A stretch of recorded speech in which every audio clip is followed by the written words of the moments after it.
Jiwaku haus akan kasih-Mu. Jiwaku rindu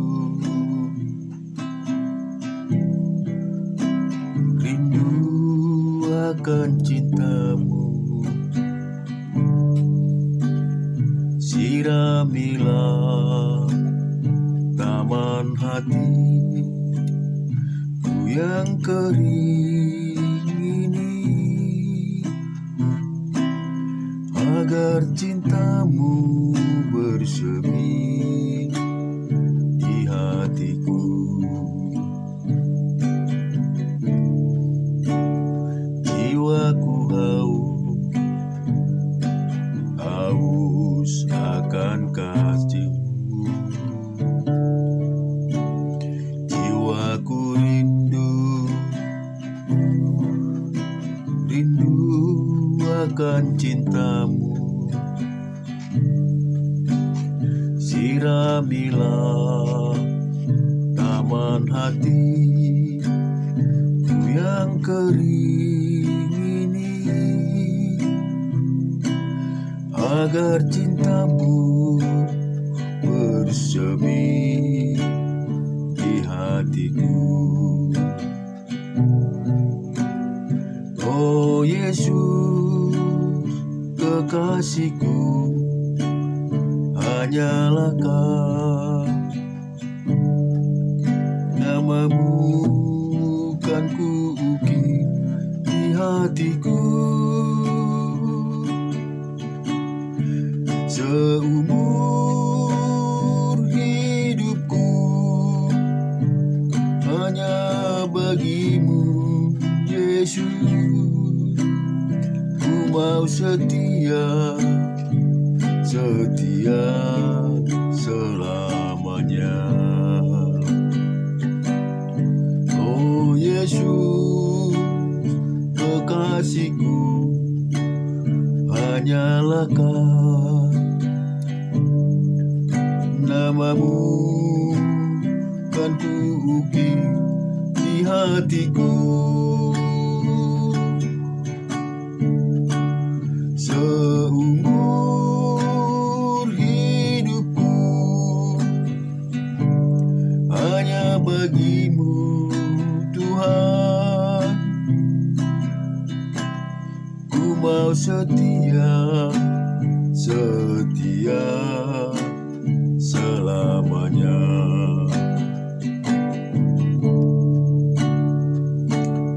Jiwaku haus akan kasih-Mu. Jiwaku rindu akan cinta-Mu. Siramilah taman hatiku yang kering ini, agar cinta-Mu bersemi di hatiku. Oh Yesus, kekasihku, hanyalah Kau. Nama-Mu kan kuukir di hatiku. Seumur hidupku hanya bagi-Mu, Yesus. Ku mau setia selamanya. Terima kasih Tuhan, terima kasih Bapa buat hari ini. Kami mengucap syukur kehadirat-Mu, buat setiap pertolongan dan pemeliharaan-Mu di hidup kami. Inilah kami ya Bapa, berserah kepada-Mu. Biarlah Tuhan hari-hari kami Tuhan selalu penuh dengan sukacita. Biarlah Tuhan bahwa setiap aktivitas kami Bapa dapat kami lakukan dengan baik di hadirat-Mu Tuhan. Terima kasih Yesus, ampuni segala dosa kami, ampuni segala kesalahan kami, biarlah kiranya karya pemeliharaan-Mu itu menjadi nyata di hidup kami. Terima kasih Bapa, terpuji nama-Mu. Amin. Kita akan baca firman Tuhan. Kita daripada Kisah Para Rasul yang ke-27 ayat 30. Akan tetapi anak-anak kapal berusaha untuk melarikan diri dari kapal. Mereka menurunkan sekoci dan berbuat seolah-olah mereka hendak melabuh beberapa sauh di haluan. Karena itu Paulus berkata kepada perwira itu, prajurit-prajuritnya, jika mereka tidak tinggal di kapal, kamu tidak mungkin selamat. Lalu prajurit-prajurit itu memotong tali sekoci dan membiarkannya hanyut. Ketika hari menjelang siang, Paulus mengajak semua orang untuk makan. Katanya, sudah 14 hari lamanya kamu menanti-nanti saja, menahan lapar dan tidak makan apa-apa. Karena itu aku menasihati kamu supaya kamu makan dahulu. Hal itu perlu untuk keselamatanmu. Tidak seorang pun di antara kamu akan kehilangan sehelai pun dalam rambut kepalamu. Sesudah berkata demikian, ia mengambil roti, mengucap syukur kepada Allah di hadapan semua mereka. Memecah-mecahnya, ia lalu mulai makan. Maka kuatkanlah hati semua orang, dan mereka pun makan juga. Jumlah kami semua yang di kapal itu 276 jiwa. Setelah makan kenyang, mereka membuang muatan gandum ke laut untuk meringankan kapal itu. Dan ketika hari mulai siang, mereka melihat suatu teluk yang rata pantainya. Walaupun mereka tidak mengenal daratan itu, mereka memutuskan untuk sedapat mungkin mendamparkan kapal itu ke situ. Mereka melepas tali-tali sauh lalu meninggalkan sauh-sauh itu di dasar laut. Sementara itu mereka mengulurkan tali-tali kemudi, memasang layar topang supaya angin meniup kapal itu menuju pantai. Tetapi mereka melanggar busung pasir, dan terkandaslah kapal itu. Haluannya terpancang dan tidak dapat bergerak, dan buritannya hancur, dipukul oleh gelombang yang hebat. Pada waktu itu prajurit-prajurit bermaksud untuk membunuh tahanan supaya jangan ada seorang pun yang melarikan diri dengan berenang. Tetapi perwira itu ingin menyelamatkan Paulus.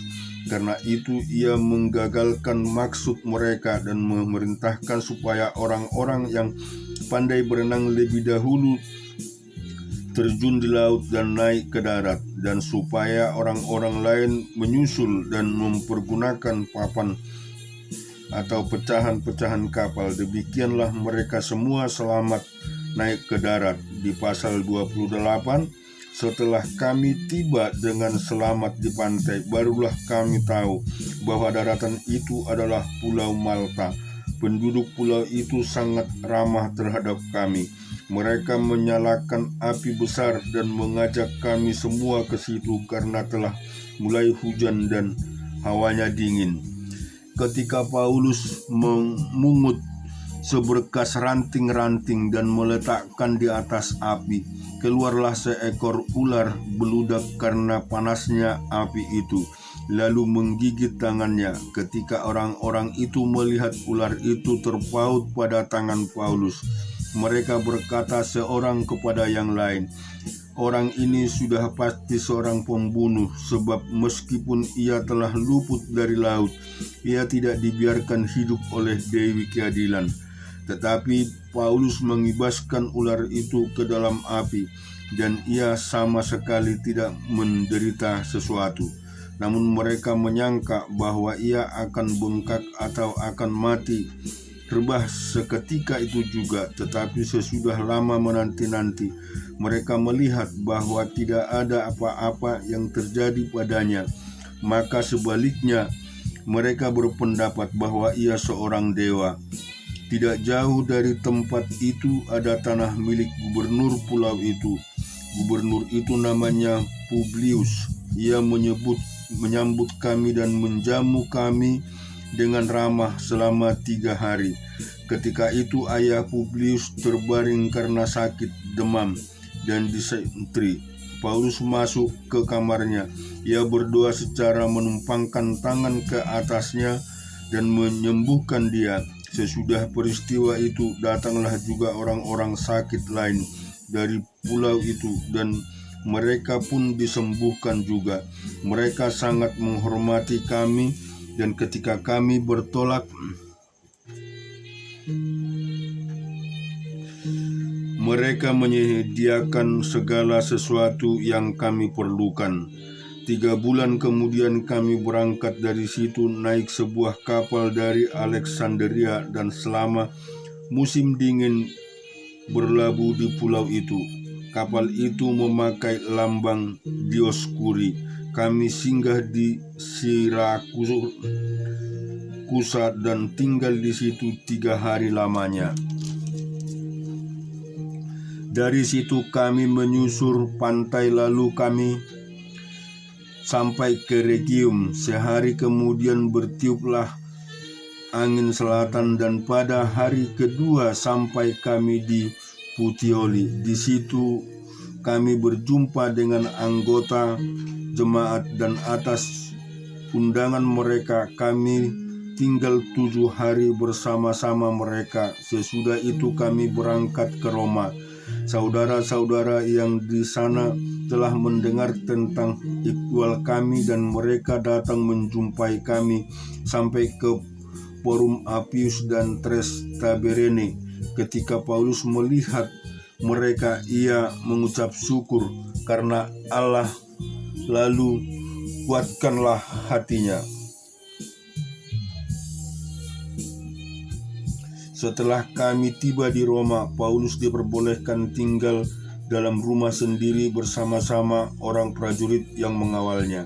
3 hari kemudian Paulus memanggil orang terkemuka bangsa Yahudi dan telah mereka berkumpul. Paulus berkata, "Saudara-saudara, meskipun aku tidak berbuat kesalahan terhadap bangsa kita atau terhadap adat istiadat nenek moyang kita, namun aku ditangkap di Yerusalem dan diserahkan kepada orang-orang Roma. Setelah aku diperiksa, mereka bermaksud melepaskan aku. Mereka tidak mendapat suatu kesalahan pun padaku setimpal dengan hukuman mati. Akan tetapi orang-orang Yahudi menentang dan karena itu terpaksalah aku naik banding kepada Kaisar, tetapi bukan dengan maksud untuk mengadukan bangsaku.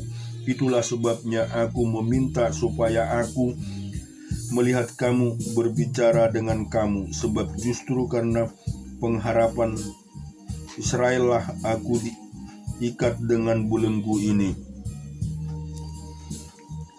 Akan tetapi mereka berkata kepadanya, "Kami tidak menerima surat-surat dari Yudea tentang engkau dan juga tidak seorang pun dari saudara-saudara kita datang memberitakan apa-apa yang jahat mengenai engkau. Tetapi kami ingin mendengar dari engkau bagaimana pikiranmu setelah tentang mazhab ini. Kami tahu bahwa di mana-mana pun ia mendapat perlawanan."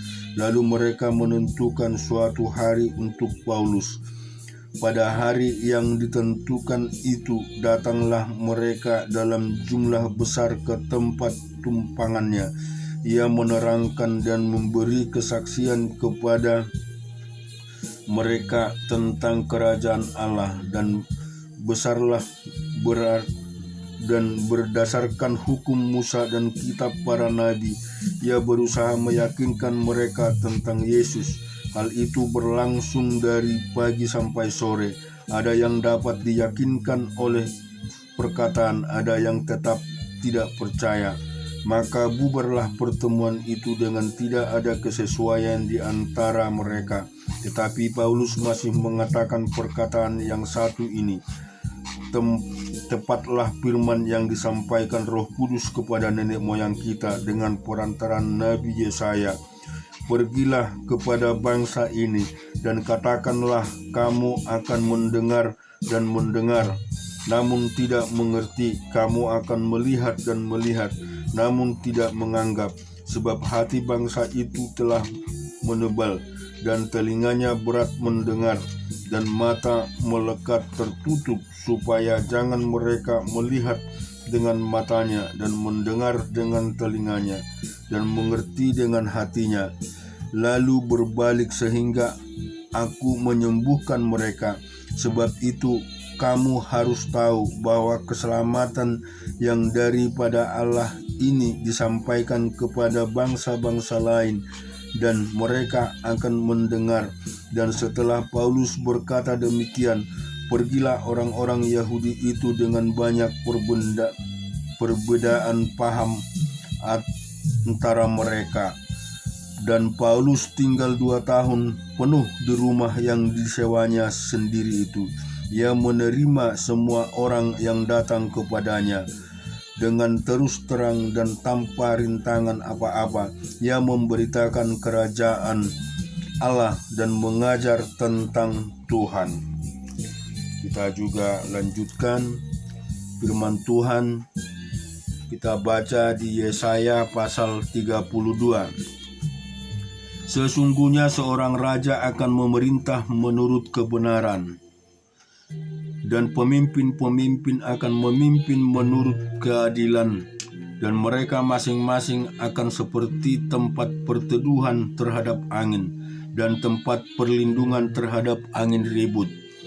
Seperti aliran-aliran air di tempat kering, seperti naungan batu besar di tanah yang tandus. Mata orang-orang melihat tidak lagi akan tertutup, dan telinga orang-orang yang mendengar akan memperhatikan. Hati orang-orang yang terburu nafsu akan tahu menimbang-nimbang, dan lidah orang-orang yang gagap akan dapat berbicara jelas. Orang bebal tidak akan disebutkan lagi orang yang berbudi luhur, dan orang penipu tidak akan dikatakan terhormat. Sebab orang bebal mengatakan kebebalan, dan hatinya merencanakan yang jahat, yaitu bermaksud murtad dan mengatakan yang menyesatkan tentang Tuhan, membiarkan kosong perut orang lapar, dan orang haus kekurangan minuman. Kalau menipu, akal-akalnya adalah jahat. Ia merancang perbuatan-perbuatan keji untuk melelahkan orang sengsara dengan perkataan dusta, sekalipun orang miskin itu membela haknya. Tetapi orang yang berbudi luhur merancang hal-hal yang luhur, dan ia selalu bertindak demikian. Hai perempuan-perempuan yang hidup aman, bangunlah, dengarkanlah suaraku. Hai orang-orang perempuan yang hidup tentram, perhatikanlah perkataanku. Dalam waktu 1 tahun lebih kamu akan gemetar, hai orang-orang yang hidup tentram, sebab panen buah anggur sudah habis binasa.